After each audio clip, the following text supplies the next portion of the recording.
echo of his call.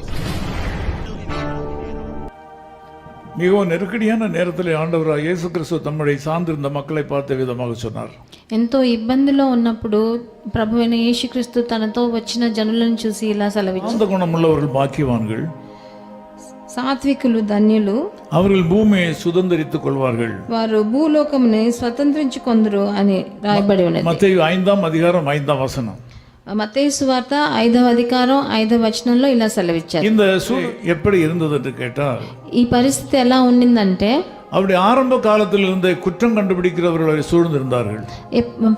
ప్రభు ముందు నుంచే వాళ్ళందరూ ఆయన దగ్గర తప్పు కనిపెట్టే వాళ్ళ మధ్యలో ఉన్నాడు. அவரை கொலை செய்ய திட்டமிட்டவர்கள் அவரை சார்ந்திருந்தார்கள். ఆయన ఎంతో మంది హత్య చేయాలని ఆశపడ్డారు. அவளை காட்டிக் கொடுக்கிற போகிற மக்களும் கூட இருந்தார்கள். ఆయన ఎవరి దగ్గర చూపించిపోయే ఆఖరిలో చూపించిపోయే ఆయన కూడా తనతో పాటే ఉన్నాడు. இந்த நேரத்தில் ஆண்டவராகிய இயேசு கிறிஸ்து தம்மை நற்குணசாலியாக காட்டினார். కానీ అలాంటి పరిస్థితిలో కూడా ప్రభు తన ఎంత మంచివాడు ఉన్నతమైన వాడని చూపించాడు. அது మాత్రమல்ல, మற்றவர்களுக்கும் அதை சொல்லிக் கொடுத்தார். అదేలాగా మిగతా వాళ్ళు కూడా అలా చేయాలని ఆయన నేర్పించారు. இந்த காலை வேளையில் நீங்கள் மனம் உடைந்து போயிருக்கலாம்.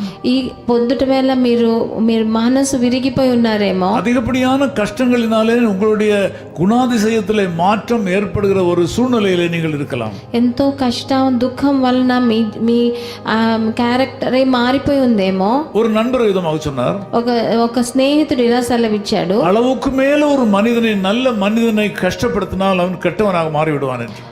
తను తట్టుకోలేనంత ఒక మంచి మనిషిని మనం కష్టపెడితే వాడు చెడ్డవాడిగా మారిపోతాడు. நீங்களும் ஒருவேளை கவலையோடு கூட இருக்கலாம். మీరు కూడా ఈ రోజు బాధతో ఉన్నారేమో. நீங்கள் தோல்வியோடு கூட இருக்கலாம். మీరు అపజయంలో ఉన్నారేమో. உங்கள் வாழ்க்கையின் பயங்கரமான முடிவை எடுத்துக்கொள்ள வேண்டிய நிலையில் நீங்கள் இருக்கலாம். మీరు ఒక భయంకరమైన ఒక ముగింపు తీసుకోవాలని మీ జీవితంలో ఉన్నారేమో. ஆண்டவர் உங்களுக்கு எதிர்த்து நிற்கிறார். కానీ ప్రభు మీ ముందు నిలబడి ఉన్నారు. அப்படி அல்ல என்று சொல்லுகிறார். మీరు అలా చేయకూడదు అని చెప్తున్నారు. நீங்கள் சாந்த குணமுள்ளவர்களாக மாறுங்கள். కానీ మీరు దీనులుగా మారాలని, దయాళ గుణముள்ளவர்களாக மாறுங்கள். మీరు దయాల గుణం ఉన్న వాళ్ళుగా మారాలని, பூமியை சுதந்தரித்துக் கொள்வீர்கள். మీరు ఈ భూమిని స్వతంత్రించుకుంటారని చెప్తున్నారు. பூமியில் உள்ள சகல ஆசீர்வாதங்களை நீங்கள் சுதந்தரித்துக் கொள்வீர்கள். ఈ లోక ప్రకారమైన ఆశీర్వాదాలను కూడా మీరు స్వతంత్రించుకుంటారు. ఎదుర్పదమానది కోపం என்று అర్థం. దీనికి ఎదుటి పదము దానికి కోపం అని అర్థం. கோபம் என்கிற குணாதிசயம் சரியான விதத்தில் கையாளப்படாவிட்டால் அது மூர்க்கமாக மாறும். కోపాన్ని మీరు సరిగ్గా మీరు చేసుకోకపోతే అది మూర్ఖంగా మారుతుంది. இந்த காலையில நீங்கள் கோபப்படக்கூடாது. ఈ ఉదయకాలంలో మీరు కోపంగా ఉండకూడదు. கோபம் உங்களை ஆளக்கூடாது. కోపం మీ మీద అధికారం చేయకూడదు. கோபம் உங்களை அரசாட்சி செய்யக்கூடாது. కోపం మీ మీద అధికారం చూపించకూడదు. ஆனால் ஞானம் உங்களை ஆள வேண்டும். అందుకని మీకు జ్ఞానం మిమ్మల్ని మీ మీద అధికారం చేయొచ్చు. தெய்வீக ஞானத்தினாலே நீங்கள் நிறைக்கப்பட வேண்டும். మీరు ప్రభువు దగ్గర నుంచి వచ్చిన జ్ఞానంతో నింపబడి ఉండాలి. எதிர் சக்திகள் அடங்கும். మీకు విరోధంగా ప్రయోగపడే శక్తులు మారిపోతాయి. இந்த உலகமே உங்களை எதிர்த்து வந்தாலும் ஆண்டவர் சொல்கிறார், நீங்கள் இந்த உலகத்தை சுதந்தரித்துக் கொள்வீர்கள். ఈ లోకమే మీకు విరోధంగా వచ్చినా మీరు దాన్ని జయం పొందుతారని ప్రభు సెలవిస్తున్నారు. குணமுள்ளவர்கள் பாக்கியவான்கள். దీన మనసు గల వాళ్ళు భాగ్యవంతులు. அவர்கள் பூமியை, அதாவது உலகத்தையே சுதந்தரித்துக் கொள்வார்கள்.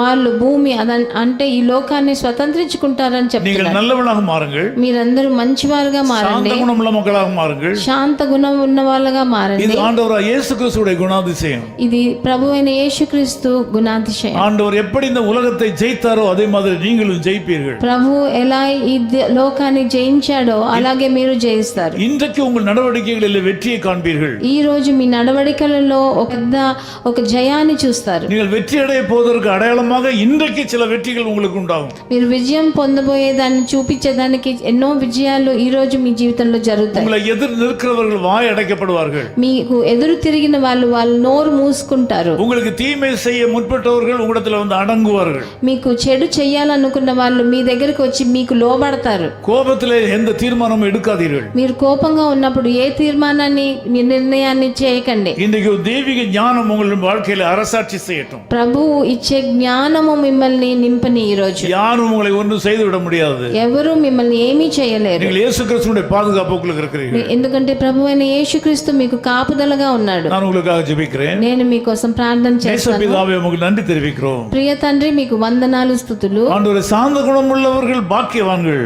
సాత్వికులు ధన్యవంతులని రాశారు. அவர்கள் பூமியை சுதந்தரித்துக் கொள்வார்கள். వారు ఈ భూమిని స్వతంత్రించుకుంటారని நீ చెప్పారు. அந்த பூமியை சுதந்தரித்துக் கொண்டீர். మీరు ఈ భూమిని స్వతంత్రించుకున్నారు. இந்த உலகத்தை நீங்கள் ஜெயித்தீர்.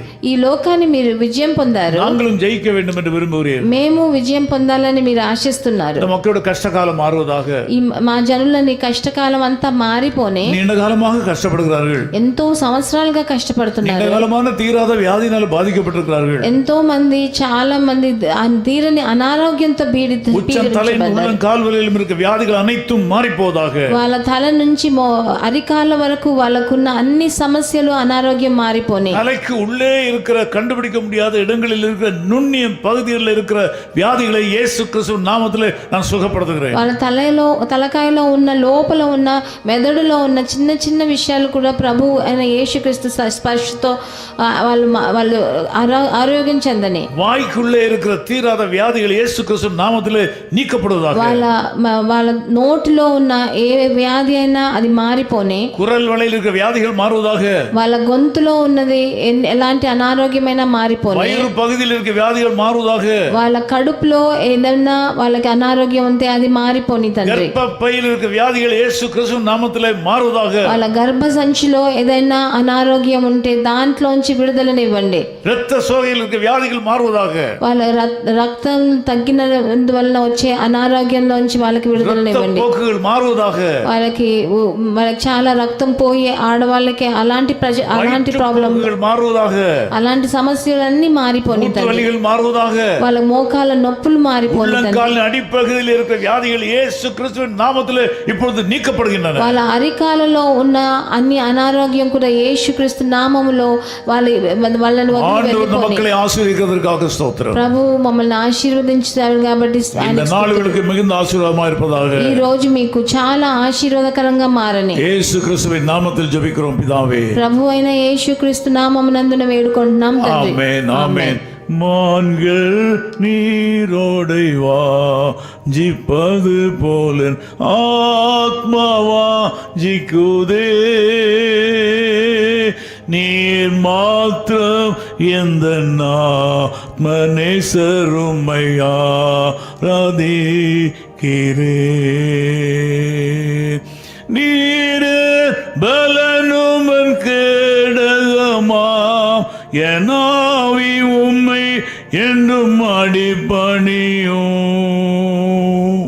நீர் மாத்திரம் எந்த ஆத்மநேசருமை ஆராதிக்கிறேன். ஆமென். His Call Ministries, 10 Muhammad Abdullah 2nd Street, opposite International Cricket Stadium, Chepauk, Chennai 600005, India. Phone 9144-2852-8282. Mobile phone and WhatsApp 91-98412-71858. Email sam@echoofhiscall.org. Website www.echoofhiscall.org. God bless you.